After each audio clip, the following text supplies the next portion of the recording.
Hey, welcome back, everybody. Of course, you know me. My name is Dr. Keith McNally, and this is the Question Guy podcast. I'm here with Laurie-Ann Morabito, and she has an amazing story to tell us. This is all about her. And so I'm really interested in getting into this conversation. Laurie-Ann, thank you for joining me on my show today. So what's Dr. going Keith, on with you? I think you say everybody's got an amazing story, which thank And you because makes me feel really good, by the way. well, they do. And you've got something really special to share with us. So let's go ahead and get into that conversation. Where do you want to start? Let's start with I'm a reformed painfully shy girl who couldn't even make eye contact. And a lot of people find that really hard to believe because like appearing on camera, on Zoom, on podcasts, on stages now comes easy to me. I make it look easy. But once upon a time, it wasn't easy. Well, let me ask you the question. Is it easy or do you make it look easy? I think And I have, well, what I say is that I've taught my nervous system a new trick. okay. So not only does it feel easy, but I also do make it look easy. So talk to us. Well, you were this shy young girl. Mm. So, and I can kind of relate because I grew up in a really tumultuous, family. And I remember my first speaking experience, I perspire and even my shoes get wet. And so I totally could appreciate that backstory. But let's hear from you. What were you? Who were you? What was it? So I was a teenager and noticed that I was like looking around at my other friends, like, because I was working in a grocery store. And I was just watching the way that they interacted with people. And I literally had this download of this behavior is not going to serve me in the long run. Hmm. So I just thought, well, let me just look at people like, like, so my role models were my friends and how they were engaging in conversation. And so let me just look at somebody, just even for a few seconds while having a short conversation and look away, safety, like by Mhm. by looking away. And I noticed that the earth did not open up and swallow me whole. The person I was talking to did not laugh in my face. So I actually had positive reinforcement and just thought, huh, well, that worked out rather well. Let me do it again a little bit longer. Well, let's back up then. So, is there anything that we should know about, from 0 to your teenage years that would really have reinforced that talking to people on a one-on-one basis is not a comfortable thing? Yeah, probably my mother. My Okay, well, that was mother. blunt. Well, This, like it was through years of like, where did I learn this? Because literally, you have to learn that behavior somewhere. And so when I look at both of my parents, my mother, I remember going to the grocery store and like I'm with mom and we're pushing the cart and she would see a neighbor or somebody she knew down at the other end of the aisle and she would turn around and go the other way.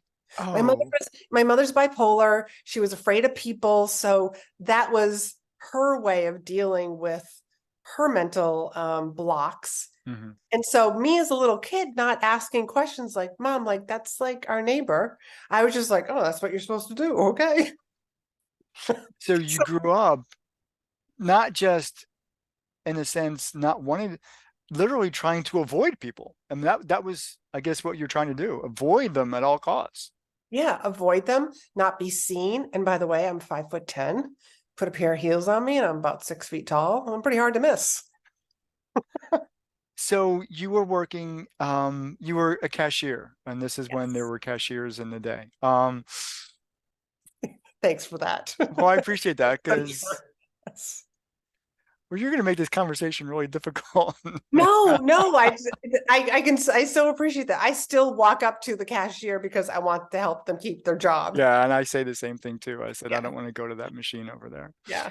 So when you were watching your friends and those people working at the store with you, what was it that they were doing that was different or something empowering? Because typically we don't want to break out of our shell because it's a safe place for us. But so there had to been a something. There had to been something that says, I want to be more like that rather than more like Well, I me. also wasn't the popular girl in school. Hmm. And so probably, like when you're not the popular girl in school, you look at everybody others and it's like, oh, they're popular. And look at what they're doing. Again, like I wasn't asking a whole lot of questions. I'm just an observer. I'm really good at observation. And I was just like, wow, look at how easy they make that look. Yeah. And so I just like, oh, well, let me just try. So they became my role models, kind of like how my mother was a role model for being shy and avoiding people. Now I'm looking at all these other very outgoing, just naturally extroverted people. And I'm like, huh, okay, maybe that's how you do it. Let me try doing that. And it just worked out. So in correlation, I had a real bad asthma attack when I was in high school, and so that motivated me to want to manage that better. And so I started running that day. And so my first run, I always say, my first run was 3 seconds long. Wow. So, but it was the pivot point for me to manage my asthma. When you first started having conversations with people, what was your first conversation like? Do you Oh my remember? gosh, I don't remember. Okay. Like what, how do you know that you were moving in the right direction then? Like what was going on inside of you that says, "Oh, this feels better. This feels good." It was for me, I believe that it was that positive reinforcement that nothing bad happened to me. Okay. Like the other person didn't laugh at me, you know, like I joke and say like the earth didn't like swallow me whole. I wasn't an outcast. It was just like, oh, like nothing bad happened. So there's that positive reinforcement of just like, maybe I could do it again. Okay. Well, nothing bad doesn't necessarily mean good because something's got to happen inside of us to make us want to do something again. And Mhm. so somebody must have said something or gave you positive reinforcement. Something. Yeah, no, Right. I completely hear what you're saying. And so maybe it was just their body language or the smile on their face or the smile in their eyes that I was getting that feedback that what I was doing was I was on the right track. This was good. Yeah. So through high school, you got better at it. Hmm. What happens after high school? College. And after college, I somehow I know that I slowly got a little bolder Okay. because after college, so I have a degree in exercise physiology and I'm trying to get a job. And like during my internship, I saw like two echocardiograms because somebody that was a friend of mine who was in the same degree as me, she was just a year ahead of me. She said, make sure you see an echocardiogram. Okay. And it's an ultrasound of the heart for anybody who is listening or watching this. So I did that, but I only saw two of them. And I literally called a local hospital and said, I have a degree in exercise physiology. I'm thinking of go pursuing this field of ultrasound. Could I come in and watch? Well, And so like I started to get a little more bolder with my requests. And guess what happened? He said to me, oh, I have the same degree. Sure, come on in. Again, more positive reinforcement. And all I did was make an ask for what I wanted, for what I needed. I basically created my own internship. cool. But now you told me at the beginning or before this conversation, you're on stage. You Yeah, help people do incredible things. That's a big transition from being an intern it is. coming It out of is. college and being on stage because that's a So, different experience altogether. so now you want to know how that happened. Well, So the I did end stage up, experience is something phenomenal. thank you. And let me tell everybody about my first speaking opportunity. Again, still a little shy. I had left corporate because I was just like, this is just not for me. I went from healthcare to the corporate side of healthcare and found this little thing called coaching. that changes people's lives. And I just thought, oh, wow, this is really kind of interesting. What a great communication skill. So I'm leaving my job because, if you build it, they will come. Isn't that how it really works? That's what I heard in the movies. That's what I heard in the movies too. By the way, it doesn't work. You have to get seen, you have to get heard. And so I was with a few other people, and we were actually planning a networking event. And we wanted to do a different kind of networking event that had education along with networking. And Ooh. so they all turned to me and said, "You do the speaking." Yes, yes, because Did none they of not them know your like, background? I know. I exactly. But I had done some speaking in corporate.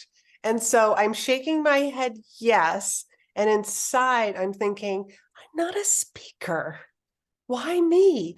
But self-integrity is one of my highest values. So because I said yes, I was going to show up and do it anyways. So I am also one of these people who doesn't think about 3 steps down the road, like what will people say to me afterwards? This is where I am now in my life. And so I just showed up to serve. Now, I believe that there are several types of speakers, and I stepped into what I called college professor, which means I just started teaching right from the very beginning. There was literally, Dr. Keith, there was no beginning. There was no introduction, nothing like that. I just started teaching for about 15, 20 minutes. And it came to a screeching halt because I was done talking. So you're allowed to laugh at that because it is really funny. This is what I said at the very end. Okay, now I'm done. And if you want to talk to me, I'll be in the back of the room. I know. As a speaker, and you've spoken, there's like this beginning, there's this middle, there's an ending. I just did the middle part. Well, then this begs the question, Yeah. because it's all about the audience, and we know that now. How did the Yes. audience respond? People came up to me and asked me questions. Good. Questions like, do you have a website? Where can we learn more about you? Do you work with people one-on-one? Yeah. And I was just like, yeah. So again, positive reinforcement. And yeah, that's exactly how it works. But you have seemed to find a way of putting yourself in the right place at the right time with the right people. So you've got some kind of Midas touch, some kind of gold touch I don't around know you. I don't know if I would say that, but thank you. I'll take it. So your first on stage experience was you as professor. Yes. Where does it go from there? From there, I ended up speaking more and more, and I ended up actually in the leadership industry and speaking about corporate engagement, Okay. and became an executive coach actually. So you And found your niche, you found your space, yeah, and I you did. grew It in was a that long space. path. It was, Yeah. yeah. Sometimes it does take a little while to find your path, but just keep following the clues is what I did. So who was leaving those little breadcrumbs?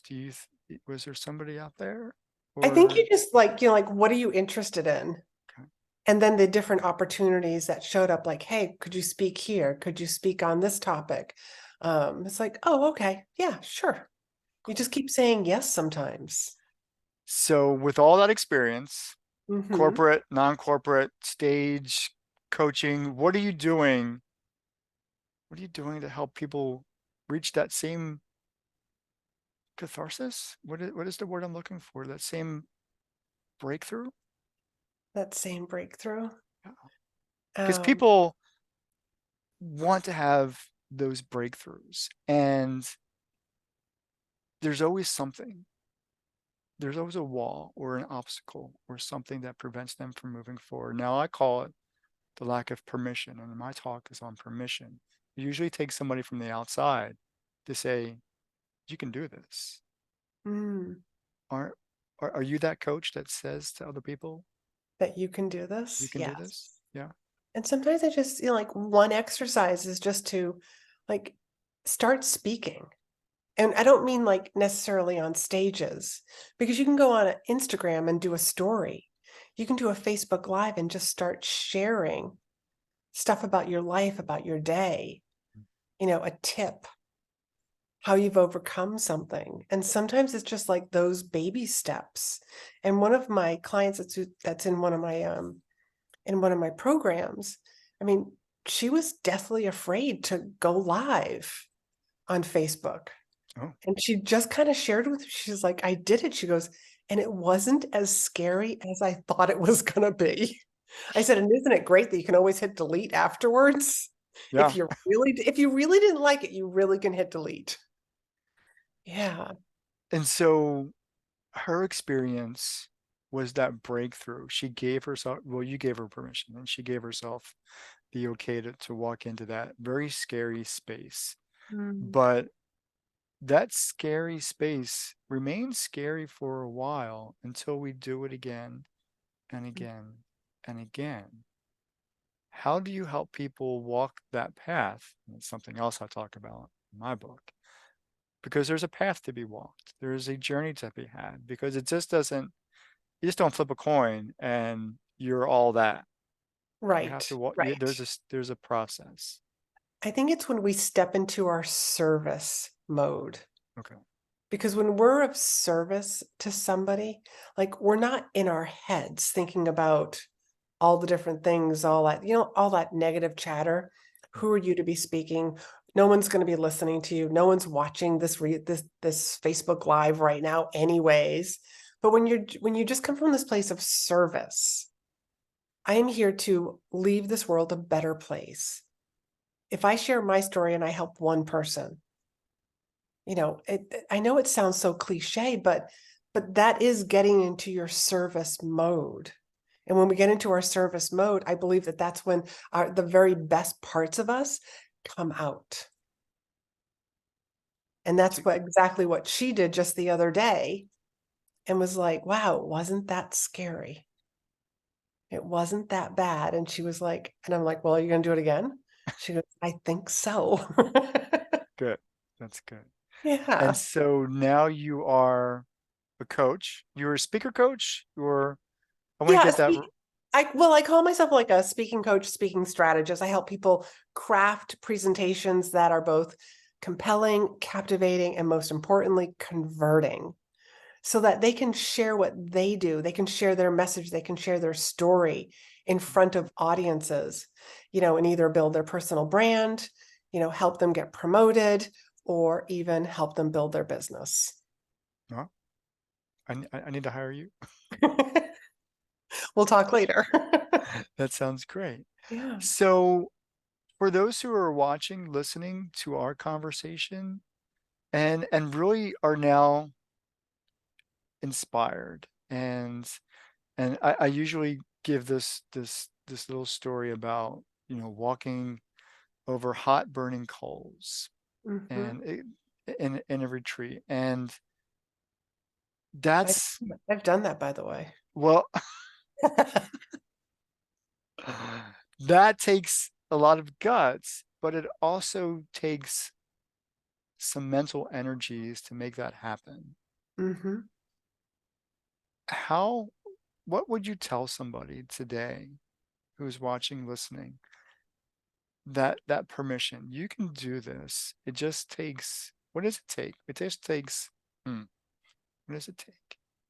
It takes a little bit of courage and a little bit of practice. And so everybody has a voice, I believe, and everybody has a story.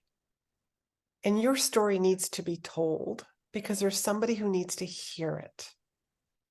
Me sharing my story about being a reformed, painfully shy girl inspires other people who are shy people like, wow, if she can do that, maybe I can too.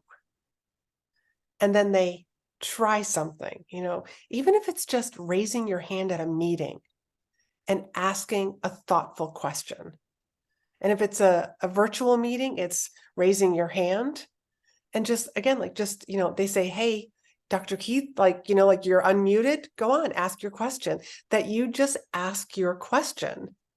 Hmm. That's a baby step in the right direction. It's, if you have an Instagram account, do an IG story. Guess what? It disappears in 24 hours. But your story, your tip, your ideas, might change somebody else's life. Get into that service mode. Stop going internal and worrying about yourself. Just let me see who I can help today. There's no better way of ending this conversation than with those words. And so that was just perfect. Thank you so much, Thank you. Laurie-Ann. This is Thank you for great. thank you for joining me in conversation. Thank you for having me. And we'll see you next time. Take care.